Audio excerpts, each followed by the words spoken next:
¿Cómo están, amigos? El día de hoy vamos a tratar de forma rápida y simple un tema que es, digamos que de profunda importancia para el contexto, por lo menos ecuatoriano, ¿no? Pero como somos dialécticos, vamos a ir de la parte hacia el todo, entonces vamos a derivar de una cuestión que es de pura política interna de Ecuador hacia un planteamiento general sobre el capitalismo. Entonces, bueno, en Ecuador les cuento que se eliminó el subsidio al diésel, que era un subsidio que llevaba bastantes décadas, me parece que cerca de 40, 50 años en Ecuador, y que ha sido uno de los únicos, pues, subsidios que se han mantenido como una referencia social, de una colaboración social, entre comillas, del gobierno que busca darle un apoyo a estos sectores productivos menores al subsidiar sus gastos.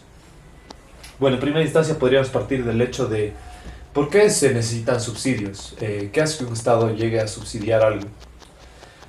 Bueno, en primera instancia lo más evidente es las grandes empresas, las grandes industriales de cualquier país o transnacionales tienen la capacidad de producir bienes de una forma mucho más eficiente, rápida y dentro de la teoría del valor se entendería con menos valor, con menos tiempo de trabajo. Pueden producir un celular, un carro, eh, papas, cualquier mercancía. Mientras que un productor, un mediano productor, un productor pequeño, un emprendedor, un productor artesanal, que ya de ese tipo casi no hay porque son eliminados de la sociedad. Este tipo de productores no pueden competir, no pueden poner sus precios a la par de una inmensa empresa que tiene que comprar un factor para su producción. Por ejemplo, supongamos que pan. Si yo tengo una panadería, el pan que yo pueda comprar y el precio al que yo pueda vender va a ser uno muy distinto de una fábrica que cuente con millones de toneladas de trigo al año o etcétera, ¿no? Porque al momento en el que tú compras en masa, compras más barato. Y eso aplica para todo precio. Es decir, el gran capital obtiene fuerza de trabajo más barata, medios de producción más baratos. eh, en perspectiva respecto a su ganancia, le sale mucho más barato el arriendo.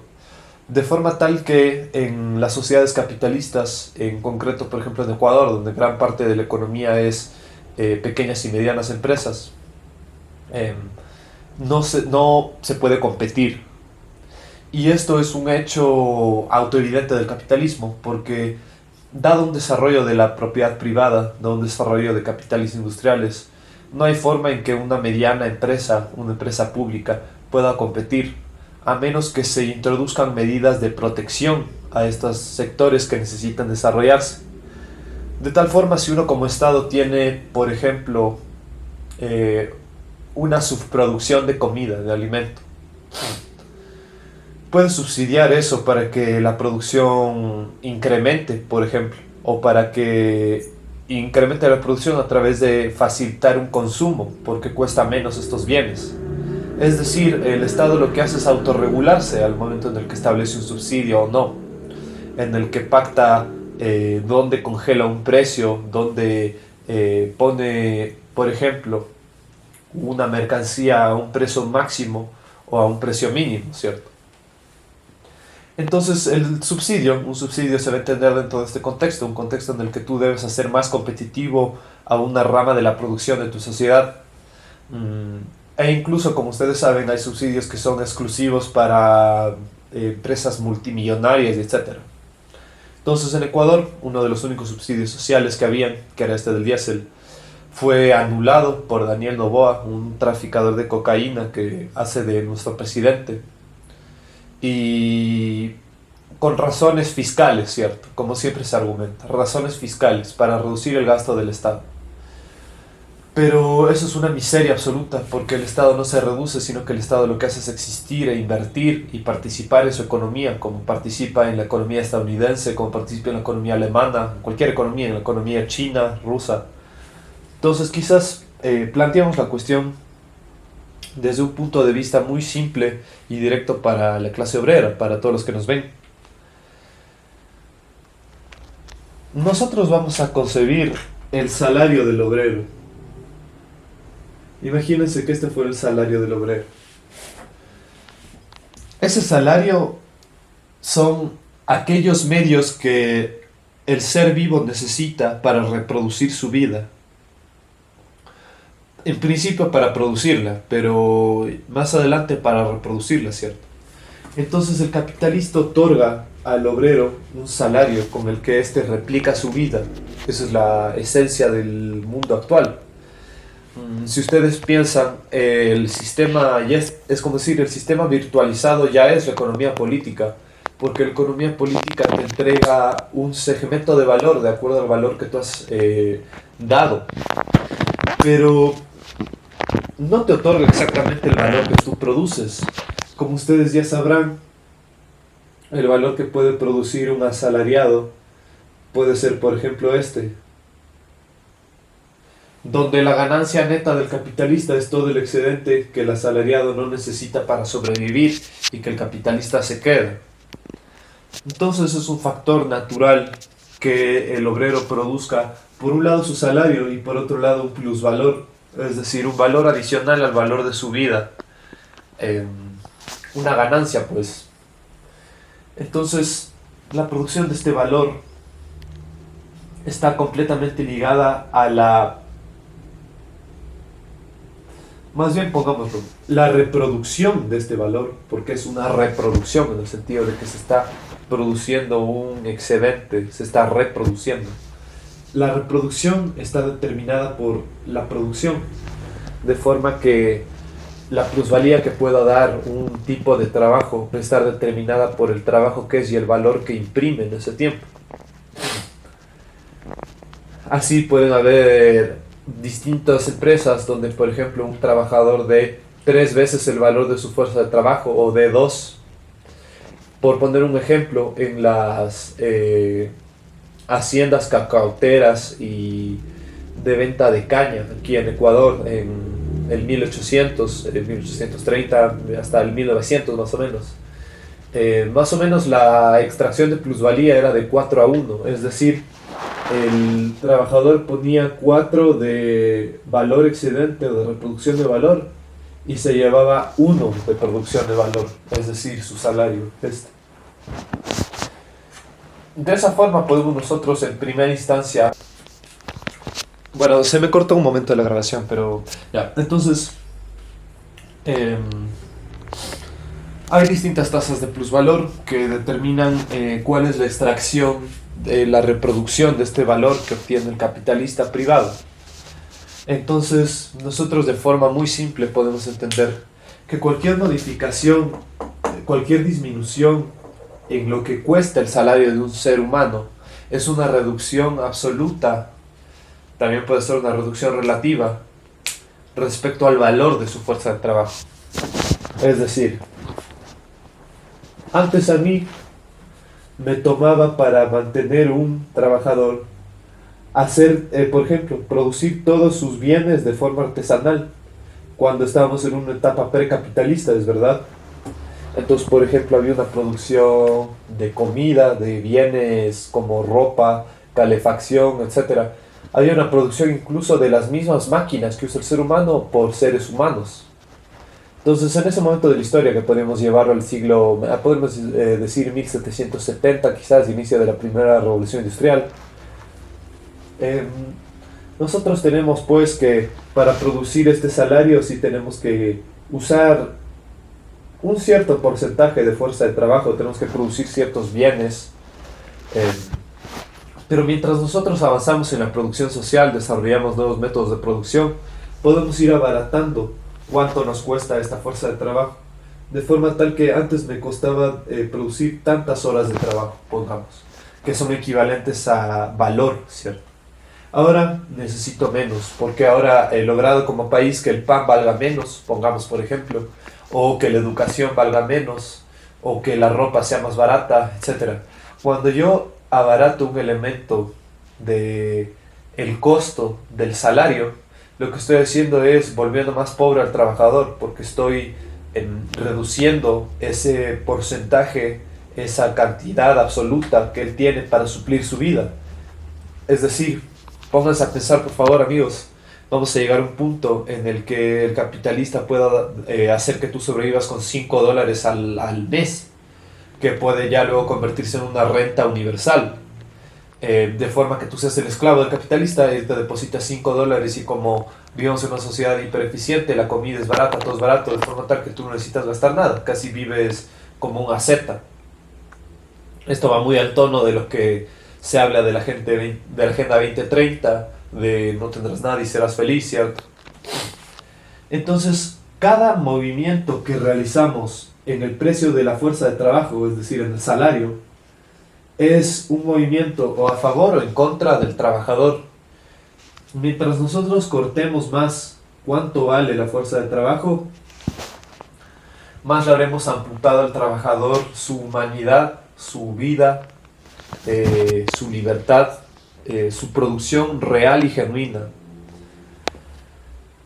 El capitalismo deviene después en tasa de ganancia, pues pasa de concebir solo una tasa de plusvalor a concebir la tasa de plusvalor en referencia a los costos de producción. Les pongo un ejemplo. Si yo tengo un negocio que ahorita no voy a especificar cuál, puedo yo plantear que mi tasa de plusvalor es de 4-1, ¿cierto? De forma que yo puedo decir, en mi negocio yo necesito para operar $100 en mercancías, ya supongamos, en el arriendo, todos los factores de producción. Y además necesito 20 obreros, 20 que, supongamos que $1 le pago a cada obrero por día, ¿ya? Entonces necesitamos 20 obreros. Y 100 en factores de producción. Si es que nosotros planteamos desde la tasa de plusvalor, nosotros podemos hacer aquí un cálculo inmediato. Si el plusvalor se replica a sí mismo 4 veces, quiere decir que 100 más 20, que sería 120. Este es el precio de coste, es decir, esto es capital constante más variable, factores de producción más salario. Y le deberíamos añadir su plusvalor, que sería multiplicar 20 por 4, que sería 80. Entonces sería 120 más 80, es decir, habría un total de 200, habría producido 200 un trabajador, bajo estas circunstancias que estamos poniendo como ejemplo. Entonces, determinada desde una tasa de plusvalor, nosotros podemos calcular cuánto va a producir un negocio, cuántas veces se le roba su fuerza de trabajo al obrero, porque en el fondo es eso. Mientras que, si es que nosotros nos vamos ahora a la tasa de ganancia, podríamos pensar en lo siguiente. La tasa de ganancia sería aquellos 80 de plusvalor sobre los 120 que serían los factores de producción, ¿cierto? Entonces la resolución de esto nos daría, pues vamos a hacer un cálculo rápido, ¿no? Para ponerles de ejemplo, ¿cierto? Entonces podríamos nosotros decir que aquí la tasa de plusvalía es igual al 0.66, ¿ya? Es decir, que el capital tiende a multiplicarse por 2/3 cada vez que opera sobre sí mismo. Eso es lo que estamos entendiendo aquí. Así es como se pasa de tasa de plusvalor, evaluar sobre el trabajo, a evaluar sobre los medios de producción. Entonces lo que ha cambiado aquí en esta ecuación es que yo ya no estoy interpretando mi tasa de plusvalor como de 400%, sino que en referencia a la tasa de ganancia, considerando los costos de producción, las materias, lo material, porque cada industria tiene una materialidad concreta, cambia, se vuelve una tasa de ganancia que es mucho más compleja y que indica cuál es la relación, la composición de este capital, cuál es la relación entre sus componentes como capital vivo y cuál es su relación entre esos componentes vivos y su materia muerta, el trabajo muerto, las mercancías que ya han sido puestas, cómo estas mercancías puestas absorben el trabajo vivo. Eso es lo que quizás nos lleva más allá en la tasa de ganancia. De forma que, amigos, si ustedes se dan cuenta, quitar el subsidio es lo mismo que quitarte dinero. Quitar el subsidio es un equivalente a decir, ahora el salario pasa de el básico 450 pasa a 400, es lo mismo. Y de la misma forma, un aumento del salario es un contrapeso directo hacia esta tendencia de reducir el precio de la fuerza de trabajo, de privatizar las ganancias, de hacer más pobre a la clase trabajadora.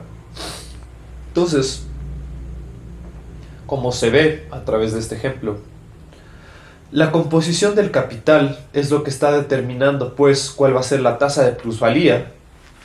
Es decir, la relación entre C más B, entre capital constante más capital variable, es lo que está determinando tanto la tasa de plusvalor, cuántas veces el ser humano reproduce su fuerza, su vida, y la tasa de ganancia, que es cuántas veces el capitalista reproduce su órgano de extracción de dinero. Es infame, es un acto completamente criminal quitar uno de los únicos subsidios que ha mantenido Ecuador con su clase trabajadora. Y pues, como les menciono, si se quita, supongamos que su país tiene subsidio algún recurso de consumo obrero, por ejemplo el agua, ya, pongámosle por ejemplo, se quita el subsidio al agua, es como que yo te hubiera quitado tu poder de compra, es inmediatamente eso. Entonces, como obreros, como miembros de la clase obrera, como desposeídos que somos, lo que debemos hacer es precisamente plantearnos estas cosas de esta forma tan evidente, organizarnos, llevar una lucha social, poder plantear esto con la dirección que tiene, ¿verdad? Porque esto es una reducción de la calidad de vida de los seres humanos. Igual cuando te aumentan el costo de la medicina, por ejemplo en Estados Unidos, están acabando con el poder de compra de un obrero, es decir, te están volviendo un esclavo absoluto. De esa forma queda claro cuál es el vínculo entre el salario, que sería esta unidad de medida. El salario es una unidad de medida según la cual un estado reproduce su valor. Por eso es que cada estado tiene un precio de la fuerza de trabajo promedio en su estado. Y de las diferencias de estos precios de las fuerzas de trabajo se da también la competencia entre estados más eficientes, menos eficientes, con una clase trabajadora que vale más o menos, con un obrero que vale más o menos, como si fuera una máquina. Un obrero de Estados Unidos vale más que un sudaca, porque tiene mejor educación, ha tenido mejor medicina, ha tenido, entre comillas, una mejor infraestructura institucional. En cambio, el trabajo aquí de un sudaca, por ejemplo, un titulado de la Universidad Dos Hemisferios, es más un desprestigio, que es como decir, no vale lo mismo su trabajo. Lo que hay que hacer es luchar en contra de esta tendencia a reducir el salario. Hay que luchar por mantener los salarios, hay que luchar por subir los salarios y en el fondo, si es que uno es marxista, hay que luchar para abolir el salario y abolir este sistema en el cual a ti se te extrae tu riqueza, se te extrae tu vida, se te extrae tu tiempo. Y bueno, quizás para hacer un último señalamiento, Marx nos va a resumir su teoría económica en la siguiente fórmula. Nosotros podemos pensar un sándwich es igual a el pan, el jamón, el tomate, los cuchillos que usé para cortar, la mayonesa, la refri que usé para guardar esas cosas, todo. Un sándwich es igual a sus factores de producción, el tiempo que me tomó producirlo. Por ejemplo, si es que hago un sándwich en 30 segundos es distinto, así yo me demoro en hacer un sándwich 2 minutos o 10. Entonces, un sándwich es igual a sus medios materiales de producción, sus objetos con los que produces, herramientas, medios, objetos de trabajo. Su valor, el valor de aquella fuerza de trabajo, me refiero, el valor de aquella fuerza de trabajo que está puesta en esta unidad. Y el plusvalor, un excedente que yo me quiero cobrar. Y este excedente es siempre un referente ante la composición del capital. Es decir, el excedente siempre se verifica en relación a la composición del capital como su totalidad. Es decir, si nosotros nos ponemos un plusvalor del 20%, ahí estamos hablando más de una tasa de ganancia, porque le estamos evaluando en relación a esto. Si es que nosotros decimos que al final tenemos un plusvalor que equivale al 20% de este precio, quiere decir que en cada reproducción de nuestro capital estamos ganando 120, en la siguiente producción 120. Así. O también podríamos verlo no verlo como una mercancía, podríamos verlo como el capital total de un Estado, pues el capital total de un Estado va a concebirse por su capital fijo, su capital constante, aquel capital que no está circulando, aquel capital que son factores de producción y aquel capital que también es circulante, que puede ser mercancías varias. La totalidad de la clase obrera de un Estado, que tiene un valor concreto dependiendo de su población y cuánto vale la hora de trabajo de esa sociedad. Y una tasa de plusvalor, una tasa de ganancia media que se puede dar en un Estado y que se da de hecho, porque todo Estado funciona de esa forma, se plantea cuánto produce, cuánto tiempo, y esa producción, cuánto valor se produce, está directamente relacionado con el precio del salario en ese Estado. Entonces, en conclusión, la lucha por el salario, la lucha por los subsidios, la lucha por no hacer que se encarezca la vida del obrero, la lucha por hacer que el obrero tenga más de aquello que él mismo ha producido, su trabajo, es la lucha concreta del comunismo y tiene que ser la lucha concreta de aquellos que quieren construir una sociedad política funcional y eficiente para el futuro. Eso sería todo.